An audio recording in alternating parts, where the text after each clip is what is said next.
My name is Danyelle Margotti, and I'm going to be presenting on the Woody Allen case. So, first to start off, we're going to talk about who Woody Allen is and what's his family history. So, Woody Allen is an American actor, writer, comedian, and director. In 1980, he and Maria Farrow started a romantic relationship. However, during the course of their relationship, they were never married or living together. Farrow came into the relationship with 6 children. 3 of them she had biologically, and 3 of them she had adopted. Allen and Farrow together adopted 2 children and had 1 biological child together. Farrow discovered that Allen was having a sexual relationship with her adopted child, Soon Yi. And then because of that, she decided to file a custody suit in order to have full custody of the 3 children that her and Allen had together. Now, before she found this out, they were having some relationship problems, and when she was pregnant with their biological child, she did tell Allen that she didn't see things going anywhere, but then the sexual relationship with her daughter kind of pushed things over the edge. So, who was involved in the case and what were the allegations? Farrow filed for full custody of the couple's adopted and biological children due to Allen's inappropriate relationship with Farrow's previously adopted daughter.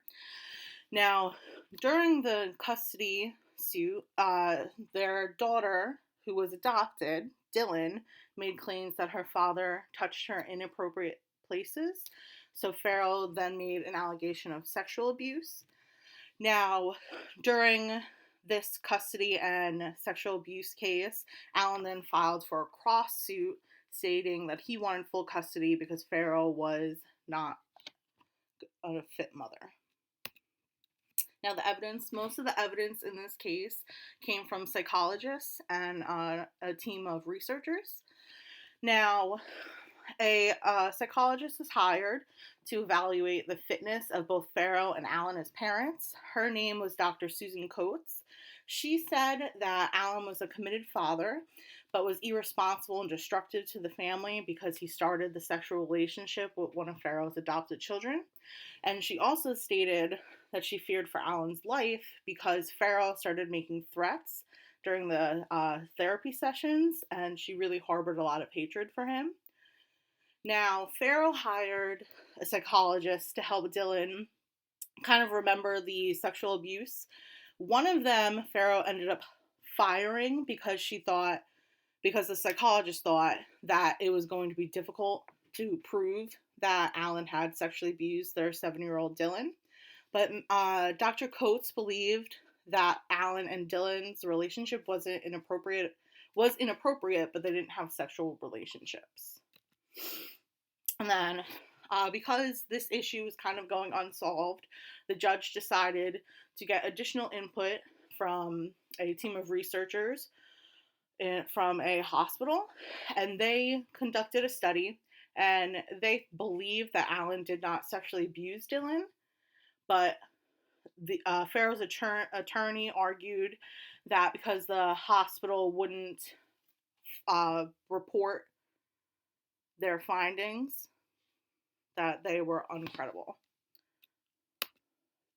Now, the results of the case. The judge awarded full custody to Farrow.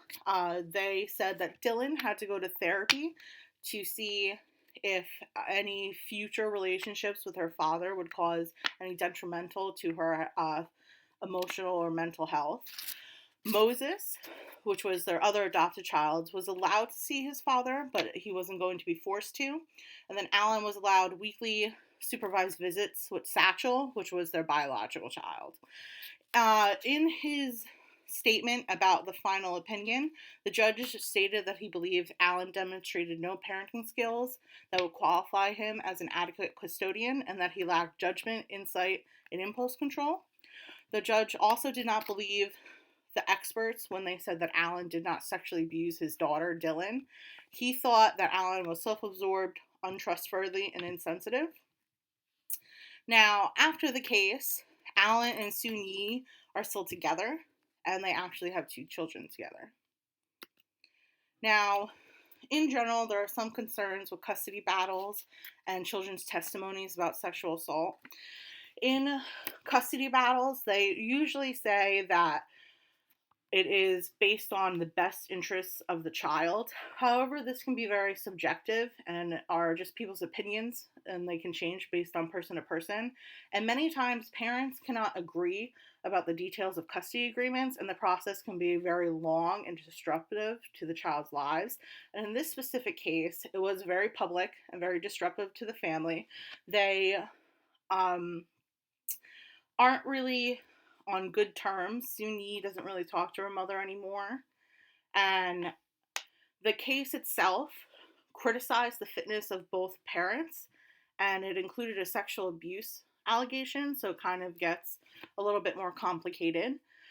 And when it comes to children's testimonies about sexual assault, the research has showed that a child's memory can be altered very easily, and they can report inaccurate and misleading statements. Now, this doesn't mean that Dylan provided a false allegation, but there was evidence from one of the children's nannies that stated that Dylan's mother, Pharaoh, would often lead Dylan into saying certain statements. And when they recorded their conversations, the mother would kind of be picky and choosy about what statements she recorded with Dylan. Now, the evaluation of the conduct of the criminal justice system, in my opinion, in this case, they weren't very professional. They were too concerned with discrediting the parents and saying how they were unfit to parent the children, and having full custody of them. Instead, their focus should have been on finding out if Dylan was actually sexually assaulted or not. And then, because of that, little was done to determine if that actually happened, and they were just way too focused on trying to discredit the parents.